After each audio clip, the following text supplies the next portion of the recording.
अस्सलामुअलैकुम। तो आज हमारा जो टॉपिक है वो है basically how to setup and optimise the performance max campaign. Performance max campaign क्या है, कैसे बनानी है और उसको ऑप्टिमाइज़ कैसे करना है। पी मैक्स कैंपेन जो है वो टोटली डिपेंड करती है हमारी ऑडियंस के ऊपर। अब उस परफॉर्मेंस मैक्स के अंदर हम जो ऑडियंस सिग्नल को ऐड करते हैं, जिस तरह की हम ऑडियंस उसमें ऐड कर रहे हैं, देन हम डिफरेंट ऑडियंस बना के तो उसको हम टेस्ट करते हैं कि कौन सी ऑडियंस हमें प्रॉपर रिजल्ट दे रही है और कौन सी ऑडियंस हमें प्रॉपर रिजल्ट नहीं दे रही, स्पेशली कस्टम ऑडियंस।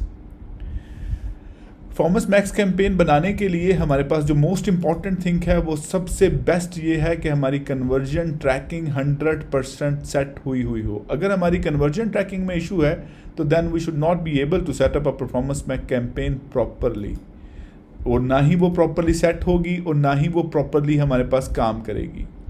तो उसके लिए हमारी ऑडियंस का सेट होना हमारी कन्वर्जन का सेट होना बहुत ज़्यादा ज़रूरी है। This is a type of the campaigns. We are going to select the Performance Max campaign. The name of the campaign depend on your business. Next to continue. अच्छा, अब यहाँ पे फर्स्ट प्रोसेस ये है कि हमने यहाँ पे कन्वर्जन ट्रैकिंग लगानी है। मंथली बजट जो भी हम अपनी कैंपेन का देना चाहते हैं, for example right now I am giving to this one is $1। Next process ये है कि अगर तो हम ई कॉमर्स यूज़ कर रहे हैं और ई कॉमर्स के अंदर हमारे पास कॉस्ट ओवर कन्वर्जन और कन्वर्जन वैल्यू जो है वो रिसीव हो रही है ई कॉमर्स में, तो तब हम अपनी बिडिंग जो जाएंगे वो कन्वर्जन वैल्यू के ऊपर जाएंगे, अगर हमारी ई कॉमर्स कैंपेन है। तो अगर हम simple business sign up businesses use कर रहे हैं या लोकल बिजनेसेस यूज़ कर रहे हैं तो हम कन्वर्जन बेस के ऊपर खोलेंगे, इसको यूज़ करेंगे। अदरवाइज हम इसको मैक्सिमम कन्वर्जन वैल्यू पे भी यूज़ कर सकते हैं अगर हमने फॉर्म सबमिशंस के ऊपर कोई वैल्यू ऐड की है, कॉल के ऊपर कोई वैल्यू ऐड की हुई है। बट 90% केसेस हम इसको कन्वर्जन वैल्यू के ऊपर नहीं जाते, हम सिंपल कन्वर्जन्स के ऊपर इसको जा रहे होते हैं in a local business, not a e-commerce. If this one is a e-commerce business, then we are going to the conversion value section. Next we are going to next. अब इस area में हम यहाँ पे अपनी लोकेशन को select करेंगे कि what is my location where we want to advertise. US है और हमारी सिलेक्टेड लोकेशन है या किसी भी रेडियस के हमने अराउंड जो है वो अपनी कैंपेन को चलाना है। नेक्स्ट हमारी लैंग्वेज है। मोर सेटिंग में हमारे पास शेड्यूल है। अगर हमने इस कैंपेन का कोई शेड्यूल रखना है तो हम शेड्यूल भी यूज़ कर सकते हैं। कभी कुछ यूआरएल्स हमने एक्सक्लूड करने हैं फ्रॉम आवर साइट तो उनको हम एक्सक्लूड भी कर सकते हैं। फॉर एग्जांपल मेरा ई कॉमर्स बिजनेस है और मैं 100 प्रोडक्ट्स की एडवर्टाइजमेंट चलाना चाहता हूं और बाकी प्रोडक्ट्स के बाकी यूआरएल्स को मैं एक्सक्लूड करना चाहता हूं, तो उसको मैं एक्सक्लूड कर लूँगा। Same process in this area कि मेरा एक लोकल बिजनेस है, उसमें मैं अपने कॉन्टैक्ट अस या अबाउट अस या इस तरह के पेजेस जिनकी मैं एडवर्टाइजमेंट नहीं करना चाहता तो उनको मैं यहाँ पे एक्सक्लूड कर दूंगा कि ये यूआरएल्स जो हैं वो मेरे एक्सक्लूड हो जाएं, उनको मैं एडवर्टाइजमेंट में ऐड नहीं करना चाहता। नेक्स्ट हमारे पास यहाँ पे हमारा एड सेट है। एड सेट के ऊपर सबसे बेहतरीन हमारी एड स्ट्रेंथ जो है वो बेहतर होनी चाहिए, पॉजिटिव होनी चाहिए। अगर ये पुअर है तो then we are not, this one is not giving us the good results. Next हमारे पास कॉल टू एक्शन, इमेजेस और logos. Most properly sometime problem ये होता है कि हम इमेजेस और लोगो को प्रॉपरली अपलोड नहीं करते या उनका साइज इस प्रॉपर नहीं होता, जिससे हमारी कैंपेन जो है वो पॉजिटिव रिजल्ट नहीं दे रही होती। इसलिए हमने इमेजेस और लोगोस को 100% पॉजिटिव इमेजेस और पॉजिटिव लोगोस को अपलोड करना है जो हमारे रिलेटेड टू आवर साइजेस होते हैं। अगर हमारे पास कोई ऑफ़र है, कोई स्पेशल ऑफ़र है तो वो भी हम यूज़ कर सकते हैं। अब पॉजिटिव लोगो और पॉजिटिव इमेज से क्या मुराद है कि आई कैचिंग इमेजेस, जिससे अट्रैक्टिव इमेजेस हों जो हमारे डिस्प्ले एडवर्टाइजमेंट में हमें पॉजिटिव रिजल्ट दे रही हों। लोगो हमारा प्रॉपर हो और उसका साइज़ प्रॉपर हो, अपनी प्रॉपर प्लेस पे शो हो रहा हो, कोई रीसाइज ना हो रहा हो, चेंज ना हो रहा हो, तो इस सारी चीज़ें हमने प्रॉपरली अपलोड करनी है। मोस्ट सम टाइम गूगल हमारे इस इमेजेस और लोगों को उठा के एक वीडियो भी अपलोड करता है और वीडियो को ऑटोमेटिकली डिफरेंट प्लेटफॉर्म पे वो एडवर्टाइज भी कर रहा होता है। यहाँ हम कंप्लीटली अपनी डिस्क्रिप्शंस, लॉन्ग हेडलाइंस और site link, extension, call to action, this is the important one. अगर हमारा ई कॉमर्स बिजनेस है तो shop now, this is according to your businesses, but this is important. हमने इसको ऑटोमेटिक यूज़ नहीं करना, हमने इसको according to our business use करना है कि हमारा कॉल टू एक्शन बेसिकली है क्या। फॉर एग्जांपल यहाँ पे अगर हम सब्सक्राइब ले रहे हैं या कॉन्टैक्ट अस ले रहे हैं, साइन अप ले रहे हैं, गेट कॉट ले रहे हैं, या हम शॉप नाउ कर रहे हैं या book now, that for example this business it's a booking process, then we are using a book now. This is the important thing. The audience सबसे ज़्यादा इंपॉर्टेंट है परफॉर्मेंस मैक्स कैंपेन में. इसमें 3 तरह के हम यहाँ पे ऑडियंस जो है वो इस्तेमाल कर रहे हैं. एक कस्टम सेगमेंट है, means that the custom audience.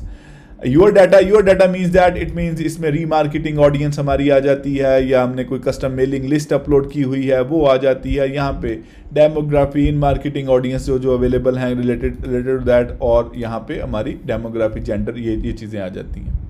लेकिन सबसे जो इंपॉर्टेंट थिंग है वो है हमारी कस्टम ऑडियंस. कस्टम ऑडियंस जितनी हमारी अच्छी और बेहतर बनी हुई होगी according to our businesses, according to हमारे सर्चिंग वॉल्यूम, हमने इसको प्रॉपरली सर्च किया हुआ होगा, उससे बेहतर हमारी कैंपेन जो है वो चलेगी. अब कस्टम ऑडियंस बनाने के लिए हमारे पास जो बेहतरीन तरीके हैं वो ये हैं कि या तो हम टाइप ऑफ वेबसाइट, यहाँ पे हम अपनी कंपेटिटर्स की वेबसाइट्स को ऐड कर दें, या हम अपने सर्च टर्म्स को यहाँ पे ऐड करें कि हम इस कीवर्ड्स की ऑडियंस बनाना चाहते हैं. ये बेसिकली वो सर्च टर्म्स या वो कीवर्ड्स होते हैं जिससे मैं अपनी ऐड को गूगल सर्च के ऊपर शो करवाना चाह रहा होता हूँ. जो हमारी परफॉर्मेंस मैक्स कैंपेन है ये गूगल के ऑल प्लेटफॉर्म पर चल रही होती है, लेकिन यहाँ से इन सर्च टर्म से वो बेसिकली मेरे कीवर्ड को जनरेट कर रही होती है कि मेरी ऐड किन कीवर्ड से शो हो.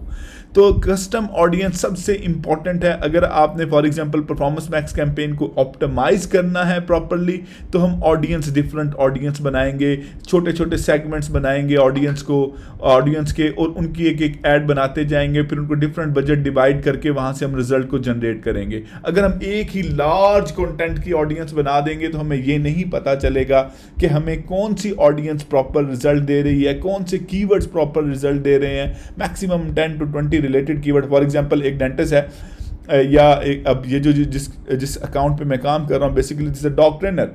तो डॉग ट्रेनर है, उसके मैंने इनविजिबल फेंस डॉग ट्रेनिंग और डॉग ट्रेनिंग, इस तरह के डिफरेंट कीवर्ड्स को यूज़ किया. इनविजिबल फेंस कीवर्ड्स को डिफरेंट, जिस तरह हम अपने सर्च कैंपेन को डिफरेंट एड ग्रुप्स में डिवाइड करते हैं, सेम इसी तरह हम उन कीवर्ड्स को डिफरेंट सेगमेंट्स में डिवाइड करके, डिफरेंट ऑडियंस में डिवाइड करके यहाँ पर ऐड करते हैं, और अपनी ऐड को कंटेंट जो है रिलेटेड टू दैट लिखा जाता है.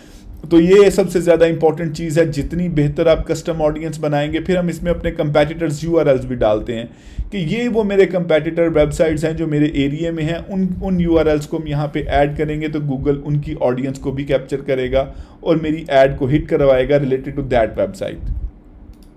तो ये सबसे इंपॉर्टेंट चीज़ें हैं.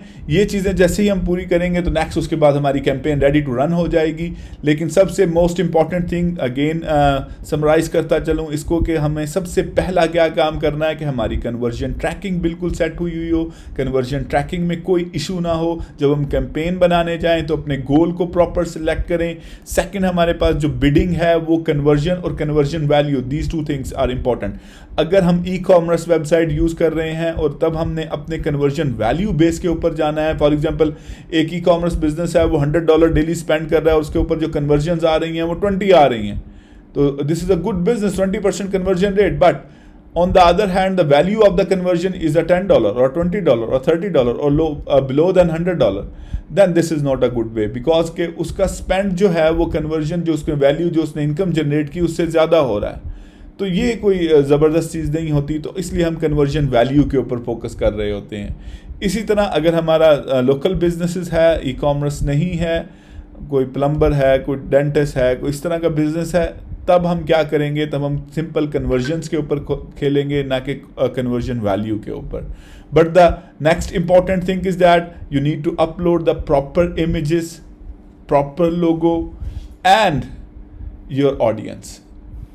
डिफरेंट ऑडियंस बनाते जाएं और उनका कंपैरिजन करते जाएं कि कौन सी ऑडियंस मेरी बेहतर रिजल्ट दे रही है, मैं किसके ऊपर ज़्यादा बजट यूज़ करूं, और कौन सी ऑडियंस मेरा बेहतर रिजल्ट नहीं दे रही और उसके ऊपर मैं कम बजट को यूज़ करूं. I think hopefully you understand about that the basic structure of performance max campaign. इंशाल्लाह नेक्स्ट लेक्चर में मज़ीद इसको मैं बताऊंगा कि इसको हम कैसे ऑप्टिमाइज़ करेंगे, किन किन चीज़ों को हमने देखना होता है ऑप्टिमाइजेशन करने के लिए, कि क्या क्या चीज़ें हमारे पास प्रॉपर काम कर रही हों, हमारी कन्वर्जन कैसे जा रही होती है, कॉस्ट ओवर कन्वर्जन को कैसे चेक करना है, और किस तरह देखना है कि आया या मेरी परफॉर्मेंस मैक्स कैंपेन जो है वो बेटर वे में जा रही है या नहीं जा रही, मुझे रिजल्ट दे रही है या नहीं दे रही। इन सब चीज़ों को हम ऑटोमेटिकली नेक्स्ट चैप्टर में कवर करते जाएंगे। थैंक यू, अल्लाह हाफिज़।